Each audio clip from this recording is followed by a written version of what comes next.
옮기지는 못합니다. 예를 들어 다른 지역에 가마 있다면은 크기도 있지만은 아직 초벌구이도 않고 바로 굽기 때문에 굉장히 온간이 약합니다. 만약에 사람이 옮겨서 간다면 금방 깨지기 쉽습니다. 그래서 지금까지 추정해 본 결과 이 상태에서 여기다가 가마를 씌우는 겁니다. 지금 현재 숯가마 형식으로. 이거보다 더 큰 가마를 만든다. 예. 바로 여기다가 가마를 이런 식으로 올릴 겁니다. 진흙으로 이제. 예.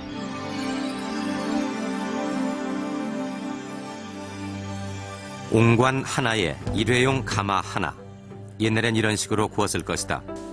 대형 옹관을 만들기 위해 쏟은 노력은 이처럼 대단했다.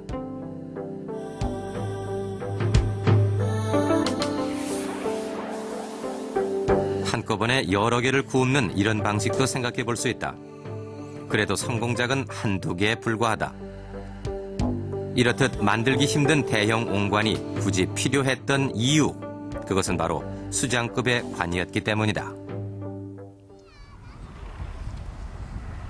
영산강 유역엔 이런 대형 옹관을 묻은 고분들이 많다. 당시 규모가 큰 고분 하나를 축조하는 데엔 엄청난 인력이 소요됐다. 성인 남자가 하루 종일 흙을 파서 나른다고 생각했을 때 동원된 연인원은 5,000명쯤으로 계산된 바 있다. 마한의 소국들에 불과했던 이곳에서 대형 고분을 조성한 데엔 그만한 이유가 있었을 것이다. 이 지역에서는 3세기대부터 고분이 대형화되면서 4세기, 5세기에는 직경 30m 내지 50m에 달하는 거대한 고분으로 발전을 하는데, 그러한 대형화의 계기가, 배경이 무엇이냐, 그 문제에 있어서는 저는 이렇게 생각합니다. 3세기 중엽경이 되면은 서울 한강 남쪽에서 본격적인 고대 국가로 출범하는 백제가 바로 이제 마한을 압박하면서 마한을 소국들 하나하나 편입해 나가게 되는데요. 3세기 후반대에 이르면은 당시 마한 54개국 중에서 가장 강성했던 목지국이 백제 수중으로 들어가는 걸로 알려져 있습니다. 그래서 영산강유역의 마한 세력들은 기존의 소국 상태로 분리된 상황에서는 점점 남하해오는 백제하고 대항할 수가 없기 때문에 영산강유역이 하나의 큰 세력으로 통합이 되고 그러한 통합된 새로운 규모에 걸맞는 대형 고분의 축조가 시작되었을 것으로 생각이 됩니다. 대형 옹관 고분의 하나인 나주 신촌리 구호분. 이곳에선 금동관을 비롯해 수장의 위세품들이 다량 출토됐다.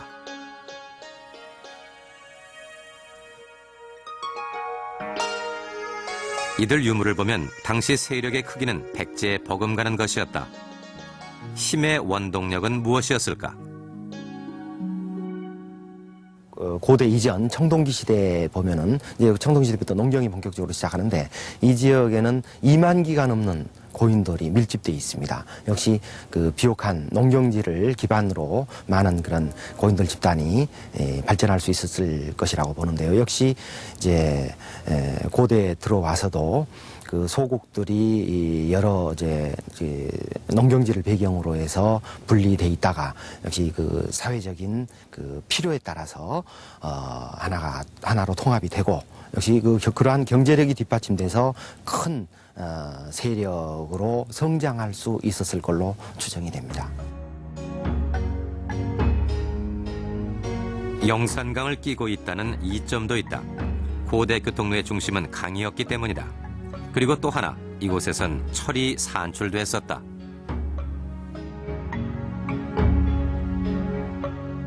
전라남도 나주에 가면은 남평면이 있습니다. 이 남평면의 통일신라 때 이름이 철야현입니다. 쇠철자에다가 쇠불릴 야자, 야철, 바로 제철 산업과 관련된 그런 지명을 가지고 있습니다. 바로 그런데 이 남평면의 백제 때 이름이 신러산현입니다. 실어라고 하는 것은 우리말의 쇠를 말하고 있습니다. 쇠가 산출되는 산이다 라고 하는 이제 의미를 담고 있는데, 이것이야말로 나주 세력이 강력한 철산지를 가지고 있었고, 그리고 이것이 번성의 한 비결이 되지 않았겠는가, 이렇게 이제 단정해 볼 수 있을 것 같습니다. 사실 철이라고 하는 것은 고대 국가 성장의 어떤 밑거름이 되는 것이고 또 국력의 어떤 잠재적 척도가 되는 것입니다. 이것을 나주 세력이 점유하고 있었다는 사실, 이것이 바로 나주 지역에 장대한 규모의 고군이 자리 잡고 있고 그리고 다른 세력들을 아우르면서 영산강 유역 마한연맹의 어떤 우두머리, 맹주로서 군림할 수 있었던 한 배경이 되지 않았겠는가, 이렇게 이제 생각해 봅니다. 현재 나주는 철산지가 아니다. 그런데 철과 관련된 지명이 있다. 봉황면의 철천리다. 정말 철이 생산됐었는지 찾아가 보기로 했다.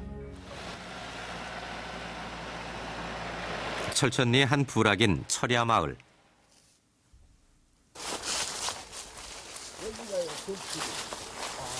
수소문 끝에 마을 노인으로부터 철에 대한 얘기를 들을 수 있었다.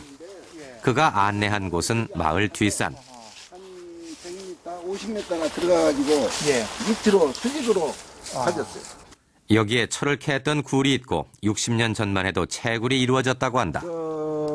광주에 있는 그 부자가 그분이 여기하고 저희 동네 옆에 철야 옆에 그 동네에다가 철을 부수는 저 발동기를 놓고 부수는 기계까지 다 놓고 그때 작업을 했어요. 여정시대 때. 그래 우리가 어렸을 때 봤거든요.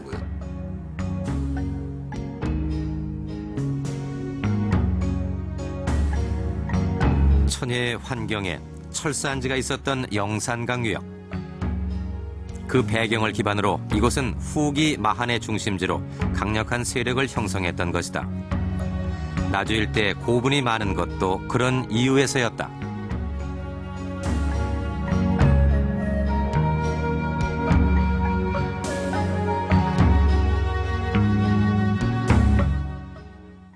이것은 나주 신촌리 9호분에서 출토된 이 금동관을 복원해 놓은 것입니다.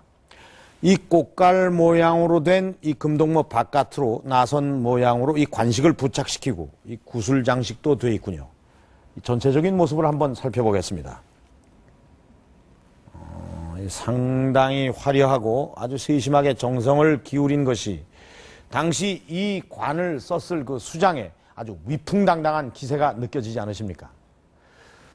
그러니까 마한의 마지막 근거지로 연맹체를 구성했던 영산강 유역에는 왕이 있었고 이 금동관의 주인은 그중 하나였을 것입니다.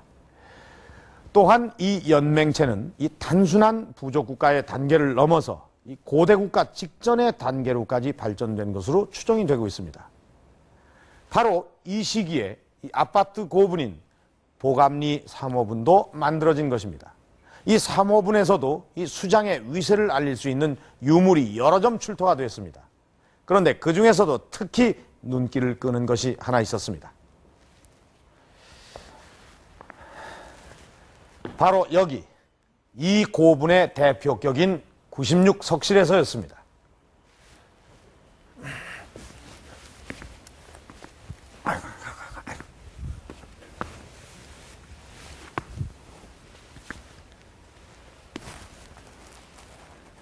이 내부가 꽤 넓군요.